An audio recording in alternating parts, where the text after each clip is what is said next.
बिस्मिल्लाहिर्रहमानिर्रहीम। जी dear students, आज का जो हमारा टॉपिक है ये एफएससी फिजिक्स पार्ट 2 में चैप्टर नंबर 12 के अंदर कैपेसिटर्स है। एक्चुअली यहाँ पे जो कैपेसिटर्स है इसमें पैरेलल प्लेट कैपेसिटर को डिस्कस किया गया है और उसकी कैपेसिटेंस और एनर्जी स्टोर जो है उसको डिस्कस किया गया है। तो इसी एफएससी सिलेबस के पॉइंट ऑफ व्यू से हम कोशिश करेंगे हम इसको डिस्कस करें। इसकी ज़्यादा डिटेल स्टडी जो हमारे सिलेबस में शामिल नहीं है उसको हम डिस्कस नहीं करेंगे। कैपेसिटर क्या है जी? सबसे पहले अगेन मैं ये कह रहा हूँ कि हम एफएससी सिलेबस के पॉइंट ऑफ व्यू से इसको हम देखेंगे। कैपेसिटर्स की नॉर्मली जो डेफिनेशन कंसिडर की जाती है या लिखी जाती है या बोली जाती है वो है a device that can be use to store charge. एक ऐसी डिवाइस है जिसको हम यूज कर सकते हैं टू स्टोर चार्ज। ये नॉर्मली कॉमन डेफिनेशन है इसकी है जिसको हम यूज करते हैं। एक ऐसी डिवाइस है जो कि चार्ज को स्टोर करती है। अगर इसको थोड़ा सा और मैं एक्सपेंड करूं तो एक्चुअली जो कैपेसिटर है ये एनर्जी स्टोर करता है in the form of electric potential energy, और ये जो एनर्जी होती है ये अपने इलेक्ट्रिक फील्ड में एक तरह से स्टोर करता है। तो इस वजह से हम ये कह सकते हैं कि जो कैपेसिटर है that is a source of instant electrical energy. Electrical energy जो है वो प्रोवाइड करता है, स्टोर करता है। हमारे पास जितने भी इलेक्ट्रिकल कंपोनेंट्स हैं उन सब के अंदर डिफरेंट पर्पजेज के लिए जो कैपेसिटर्स हैं वो यूज किए जाते हैं। अगर हम इलेक्ट्रिकल सर्किट की बात करें तो इलेक्ट्रिकल सर्किट को जब हम देखें तो उसके अंदर हमारे पास कैपेसिटर्स जो है उसकी दो तरह की टाइप्स होती हैं। एक टाइप जो है वो शेप वाइज होती है जिसके मुताबिक हम पैरेलल प्लेट कैपेसिटर कहते हैं, स्फेरिकल कहते हैं और सिलेंड्रिकल कहते हैं। आप देख सकते हैं कि ये डिफरेंट शेप्स हैं, तो इन शेप की बिहाफ पे जो है वो इनको डिवाइड किया जाता है, parallel plate capacitor, spherical and cylindrical. और दूसरी जो टाइप है वो उसकी कैपेसिटेंस के लिहाज से होती है। मतलब कहने का है कि अगर फिक्स कैपेसिटर होगा जिसकी कैपेसिटेंस फिक्स होती है, वेरिएबल कैपेसिटर जो है जिसकी कैपेसिटेंस चेंज हो रही होती है। अब ये कैपेसिटेंस क्या होती है ये हम लेटर ऑन देखते हैं। अगर इलेक्ट्रिकल सर्किट की हम बात करें तो इलेक्ट्रिकल सर्किट, कोई भी सर्किट अगर हम खोल के देखें छोटे से छोटा, तो उसके अंदर हमें कुछ इनमें से मिलते जुलते शेप्स के एलिमेंट्स नजर आएंगे। ये actually different types of capacitors हैं जो डिफरेंट इलेक्ट्रिकल सर्किट में डिफरेंट पर्पजेज के लिए यूज होते हैं। इनमें से कॉमन जो आप लोग इनसे फेमिलियर हैं वो ये वाला कैपेसिटर होगा। नॉर्मली फैन के अंदर, पेडिस्टल फैन या जो सीलिंग फैन है उसके अंदर इस तरह का कैपेसिटर जो है वो यूज किया जाता है। या ये वाला कैपेसिटर होगा, ये भी अगर आप छोटे छोटे इलेक्ट्रिकल सर्किट्स को देखें तो वहाँ पे जो है ये यूज हो रहे होते हैं। फिर इस तरह के कैपेसिटर्स एंड सो ऑन। ये कैपेसिटर्स उनके अंदर डिफरेंट पर्पजेज के लिए यूज किए जाते हैं जो कि हमारे एफएससी सिलेबस में नहीं है। तो हम सिर्फ ये डायग्राम जिसको मैंने यहाँ पे शो किया है कि ये सारे जो है कैपेसिटर्स की एक तरह से शेप्स हैं और ये एक तरह से टाइप्स हैं कैपेसिटर्स की। फिर इसके बाद हमारे सिलेबस में जो कैपेसिटर है वो पैरेलल प्लेट कैपेसिटर है। अब पैरेलल प्लेट कैपेसिटर क्या होता है? It consist of two conducting plates separated by an insulating material. दो कंडक्टिंग प्लेट्स होती हैं जिनके दरमियान इंसुलेटिंग मटेरियल होता है। ये डायग्राम आपकी टेक्स्ट बुक की डायग्राम है जिसमें ये आपको दो पैरेलल प्लेट्स नजर आ रही हैं। एक ये प्लेट है और दूसरी ये प्लेट है, और इन दोनों प्लेट्स के दरमियान यहाँ पे कोई मीडियम नहीं है। ये इनका प्लेट्स का आपस में कोई कनेक्शन नहीं है, और इन प्लेट्स के दरमियान जो है वो एयर मीडियम है। और इन प्लेट्स के दरमियान जो सेपरेशन है वो डी है, प्लेट्स के दरमियान जो डिस्टेंस है। तो एक कनेक्शन बैटरी का अगर लेट्स से हम इसके साथ अटैच करते हैं तो इस प्लेट के साथ होता है, दूसरा कनेक्शन बैटरी का इस प्लेट के साथ होता है। और जो बैटरी का टर्मिनल जिस प्लेट के साथ अटैच होगा वहां पे वही वाला चार्ज जो है वो स्टोर होगा। अगर ये पॉजिटिव प्लेट के साथ अटैच है तो यहाँ पे पॉजिटिव चार्ज होगा, अगर ये नेगेटिव प्लेट के साथ है तो यहाँ पे नेगेटिव चार्ज होगा। तो ये पैरेलल प्लेट कैपेसिटर है जो कि हमारे सिलेबस में है। अगेन पैरेलल प्लेट में दो कंडक्टिंग प्लेट्स होती हैं। कहने का मकसद है कि ये जो प्लेट्स हैं ये कंडक्टर की हैं। ये कंडक्टर हैं, ये वाली प्लेट भी और ये वाली प्लेट भी, और इनके दरमियान जो है वो इंसुलेटिंग मीडियम होता है। जैसा कि इस केस में आपको मीडियम नजर नहीं आ रहा, ये एयर मीडियम है एक्चुअली। तो ये इंसुलेटर, एयर इंसुलेटर होती है, तो इंसुलेटिंग मीडियम जो है वो इनके दरमियान में होता है। फिर इसके बाद डाइलेक्ट्रिक को हम डिफाइन कर लेते हैं। डाइलेक्ट्रिक क्या होता है? Insulating material between the plates of a capacitor called dielectric. वो जो इंसुलेटिंग मीडियम होता है इन प्लेट्स के दरमियान उसको बोला जाता है डाइलेक्ट्रिक। एक चीज आप लोग ज़हन में रख लें कि ये जो कैपेसिटर्स के दरमियान कोई कनेक्शन प्लेट्स के दरमियान नहीं है, और इसी वजह से जो चार्ज है या जो करंट है वो यहाँ से एक प्लेट से दूसरी प्लेट की तरफ फ्लो नहीं कर सकता। मतलब अगर आप समझ रहे हैं कि करंट इस डायरेक्शन में फ्लो कर सकता है, तो ऐसा नहीं है। ये जो प्लेट्स हैं ये ओपन स्विच के तौर पे काम करती हैं, और जो करंट है वो इस प्लेट से इस तरफ या इस प्लेट से इस तरफ नहीं फ्लो कर सकता, क्योंकि इनके दरमियान डाइलेक्ट्रिक मीडियम है जो कि इंसुलेटर है। फिर इसके बाद अगर हम इसके साथ एक बैटरी जो जिसका पोटेंशियल V है वो अटैच करें, तो इन प्लेट्स के ऊपर जो चार्ज है वो स्टोर होना शुरू हो जाता है, और वो जो चार्ज की वैल्यू है that is directly proportional to the potential difference. जितना आप पोटेंशियल ज्यादा अप्लाई करेंगे उतना ही चार्ज ज्यादा स्टोर होगा। अगर हम इसको इक्वालिटी में चेंज करें तो Q is equal to C V बन जाएगा, और यहाँ से जो C है वो बन जाएगा Q ओवर V, और C जो है इसको बोला जाता है capacitance of a capacitor. C जो है दैट इज अ कांस्टेंट, और इसको बोला जाता है कैपेसिटेंस ऑफ अ कैपेसिटर।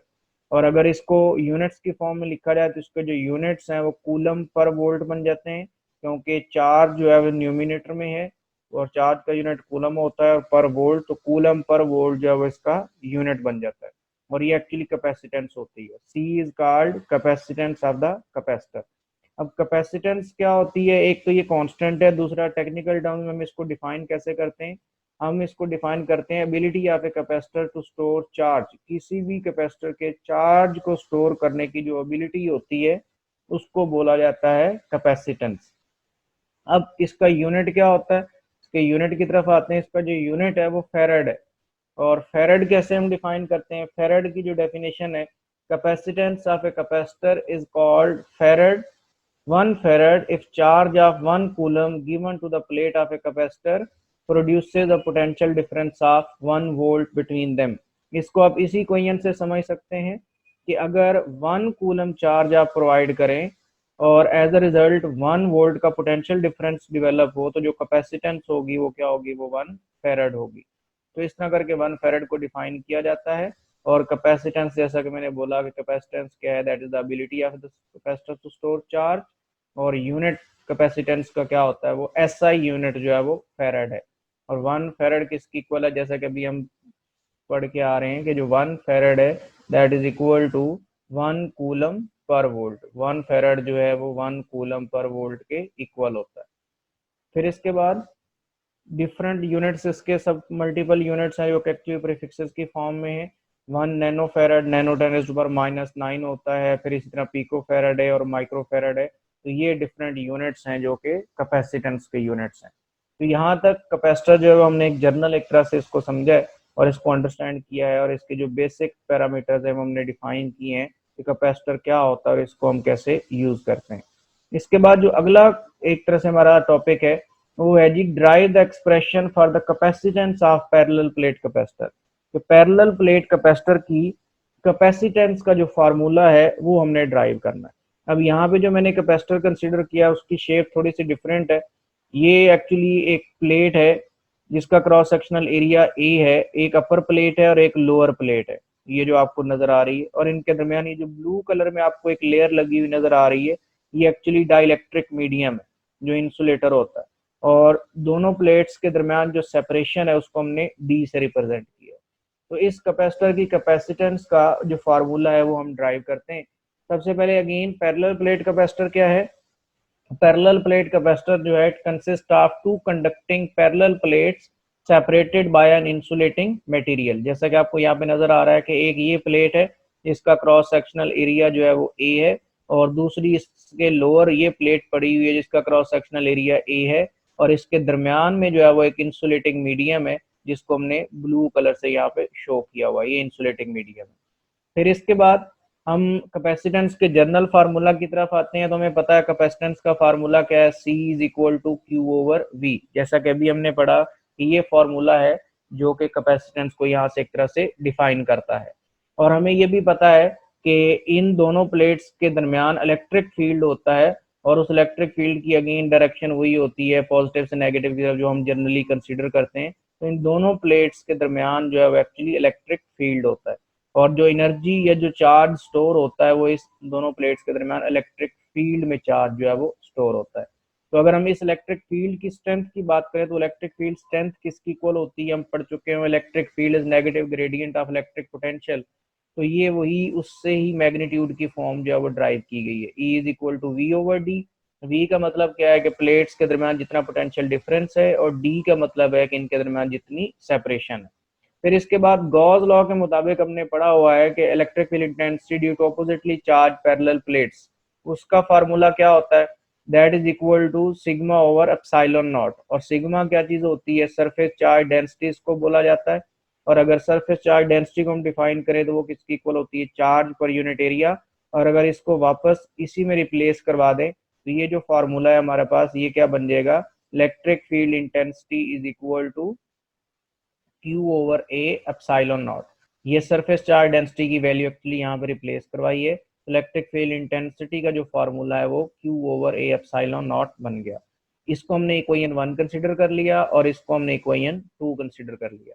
अब इन दोनों इक्वेशंस की लेफ्ट साइड पे इलेक्ट्रिक फील्ड इंटेंसिटी है, तो हम इनको कंपेयर कर सकते हैं। अगर हम इन दोनों इक्वेशंस को कंपेयर करेंगे तो हमारे पास जो रिजल्ट आएगा वो कुछ इस तरह करके बनेगा, v over D and q over A epsilon not. यहाँ से इसको हमने रीअरेंज कर लिया, v को इस तरफ आके हमने डिवाइड करवा दिया और ए एप्सिलॉन नॉट जो है इस तरफ जाके मल्टीप्लाई हो गया। तो ये रीअरेंज करने के बाद हमारे पास जो है वो एक फार्मूला बनेगा, और वो फार्मूला क्या होगा, वो actually capacitance of a capacitor का फार्मूला होगा, q over v is equal to A epsilon naught over D.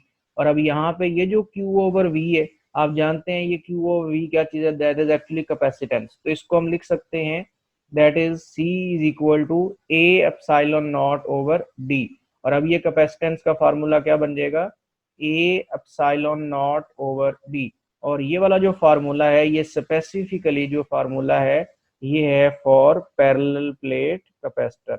ये पैरेलल प्लेट कैपेसिटर का फार्मूला है, पैरेलल प्लेट कैपेसिटर की कैपेसिटेंस का फार्मूला। क्योंकि यहाँ पे जो फैक्टर्स आ रहे हैं वो ये डिफाइन कर रहे हैं कि ये फार्मूला जो है वो पैरेलल प्लेट के लिए है। यहाँ पे फैक्टर कौन कौन से हैं, सबसे पहले ए है जिसको बोला जाता है area of the plates, epsilon not that is the permittivity of free space, जो इंसुलेटिंग मीडियम हमने इंसर्ट किया हुआ है उसकी परमिटिविटी है। और डी क्या चीज है, that is the separation between the plates. तो इन्हीं तीन फैक्टर्स के ऊपर जो कैपेसिटेंस है वो एक तरह से डिपेंड करती है, और ये फैक्टर्स हम बारी बारी डिस्कस कर लेते हैं। पहला factor again area of the plates है, दूसरा फैक्टर जो है वो एप्सिलॉन नॉट या डाइलेक्ट्रिक मीडियम है, और तीसरा जो है वो सेपरेशन बिटवीन द प्लेट्स है। यहाँ पे अब ये समझना बड़ा जरूरी है कि ये जो कैपेसिटेंस है इन फैक्टर्स पे किस तरह डिपेंड करती है, डायरेक्टली प्रोपोर्शनल है या इनवर्सली प्रोपोर्शनल है। तो पहला जो factor area of the plates है इसके डायरेक्टली प्रोपोर्शनल है। डायरेक्टली प्रोपोर्शनल का मतलब ये है कि जितना आप क्रॉस सेक्शनल एरिया बढ़ाते जाएंगे प्लेट्स का, तो जो आपके पास कैपेसिटेंस होगी पैरेलल प्लेट कैपेसिटर की वो बढ़ती जाएगी।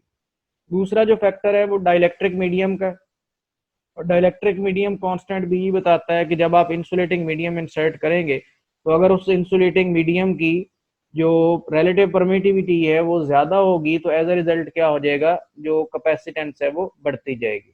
और डी क्या चीज होती है, डी जो है वो सेपरेशन है कि प्लेट्स के दरमियान जितनी आप सेपरेशन ज्यादा करेंगे तो एज अ रिजल्ट कैपेसिटेंस जो है वो रिड्यूस कर जाएगी। कैपेसिटेंस रिड्यूस करने का मतलब है कि चार्ज को स्टोर करने की जो एबिलिटी है कैपेसिटर की वो रिड्यूस हो जाएगी, और दूसरे लफ्जों में अब जो चार्ज होगा वो लेस स्टोर होगा। तो इस तरह करके ये एक्सप्रेशन था जो कि capacitance of A parallel plate capacitor का था। इसी के साथ एक छोटा सा टॉपिक और अटैच है, और वो है effect of medium on capacitance of the capacitor, कि मीडियम का कैपेसिटेंस के ऊपर क्या फर्क पड़ता है। उसके लिए एक एक्सपेरिमेंटल अरेंजमेंट दिखाई गई है। प्लेट से हमारे पास ये एक कैपेसिटर की प्लेट है जो कि पॉजिटिवली चार्ज है, और एक ये प्लेट है जो कि नेगेटिवली चार्ज है, और इसके दरमियान जो है वो इंसुलेटिंग मीडियम है। इसके दरमियान इंसुलेटिंग मीडियम जो है वो लेट से इस तरह करके जो है वो इंसुलेटिंग मीडियम पड़ा हुआ है। अब अगर हम इन दोनों प्लेट्स के साथ वोल्ट मीटर लगाएं तो जो वोल्ट मीटर होगा वो हमें एक पोटेंशियल की वैल्यू प्रोवाइड करेगा। और अगर चार्ज को हम कांस्टेंट रख लें, यहाँ से अगर आप देख लें कि हम अगर Q को कांस्टेंट कर दें तो Q को कांस्टेंट करने से हमारे पास ये जो फार्मूला है उसके मुताबिक ये बन जाएगा कि जो कैपेसिटेंस है that is inversely proportional to the potential. अगर इसको हम कांस्टेंट कर दें चार्ज Q को, अगर लेट से मैं इसको कांस्टेंट कर देता हूं, तो जो कैपेसिटेंस है that will be inversely proportional to potential.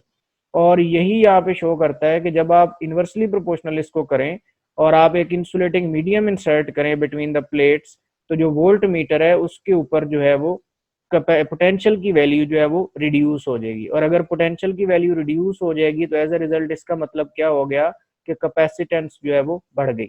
और अगर कैपेसिटेंस बढ़ गई तो उस मीडियम का जो फैक्टर है वो रिलेटिव परमिटिविटी की फॉर्म में होता है, और रिलेटिव परमिटिविटी जो है वो ग्रेटर देन 1 होती है, तो इसको हम यहाँ पे मल्टीप्लाई की फॉर्म में लिख देंगे। और जब मल्टीप्लाई की फॉर्म में लिखेंगे तो इसका मतलब ये होगा कि अब जो कैपेसिटेंस है वो बढ़ गई है। और अब कैपेसिटेंस के सबस्क्रिप्ट में भी हम कैपेसिटेंस फॉर द मीडियम लिख देंगे। बाकी फैक्टर्स जो है वो एज इट इज रहे। एक नया फैक्टर जो यहाँ पे एक तरह से मल्टीप्लाई हुआ है वो कौन से वाला फैक्टर है, वो कैपेसिटेंस रिलेटिव परमिटिविटी है। और अब अगर यहाँ से इस रिलेटिव परमिटिविटी को हम डिफाइन करना चाहें तो हम इसको डिफाइन कर सकते हैं, ये रेशो बन जाएगी capacitance of the medium to the capacitance of the vacuum. Capacitance of the vacuum का मतलब है कि जब इन प्लेट्स के दरमियान इंसुलेटिंग मीडियम जो है वो एयर था, तो उस वक्त जो कैपेसिटेंस होगी वो सी फॉर वैक्यूम बन जाएगी। और अगर कोई और इंसुलेटिंग मीडियम हम यहाँ पे इंसर्ट करेंगे तो उस वक्त जो कैपेसिटेंस होगी वो सी फॉर मीडियम बन जाएगी। तो इस तरह करके हमने यहाँ पे ये अंडरस्टैंड किया कि पैरेलल प्लेट कैपेसिटर की कैपेसिटेंस कौन कौन से फैक्टर्स पे डिपेंड करती है, और दूसरा कि इंसुलेटिंग मीडियम जो होता है उसका क्या इफेक्ट होता है on the capacitance of the capacitor.